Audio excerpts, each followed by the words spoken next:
છો ને તાજા બેઠી ગયા સુરત. આપણે તો જતા હતા ભાઈ સુરત ને ભાઈ ધીરે પહોંચી ગયા આપણે ટ્રાફિકમાં થઈ ગયા ચક્કા જામ થઈ ગયા. આપણે આજુબાજુથી ક્યાંથી જવા એવું હતું નહીં, કેમ કે બધા ચડી બેહેલા હતા આપણા પર.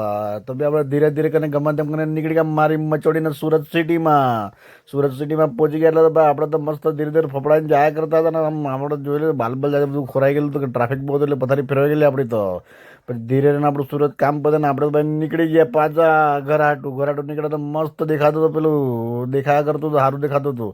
એ આપણે વિડીયો ઉતારતો હતો ભાઈ. આપણે તો નીકળી ગયા ભાઈ. ના જે ટ્રાફિક અહીંયા તો હતું નહીં જરાક બી, પણ આગળ બહુ બતાવતું હતું મેપમાં. એટલે તો ભાઈ સુરતમાં ભાઈ આપણે પહોંચ્યા.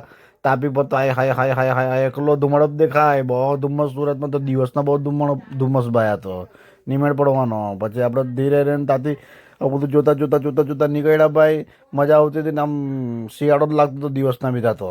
પછી આપણે ધીરે રહીને પહોંચી ગયા સચિન પહોંચી ગયા. એટલે ત્યાં બી બહુ ટ્રાફિક હતું ભાઈ. ત્યાં બી ભરમસાટ ટ્રાફિક. ત્યાં બી આપણે અડધો કલાક ફસી ગયેલા હતા. ત્યાંથી નીકળીને પછી પહોંચી ગયા આપણે ધરમપુર. એટલે આપણને થઈ ગયું હાસ. ચાલો તો મળીએ બીજા બ્લોકમાં. Bye bye, Tata, C you.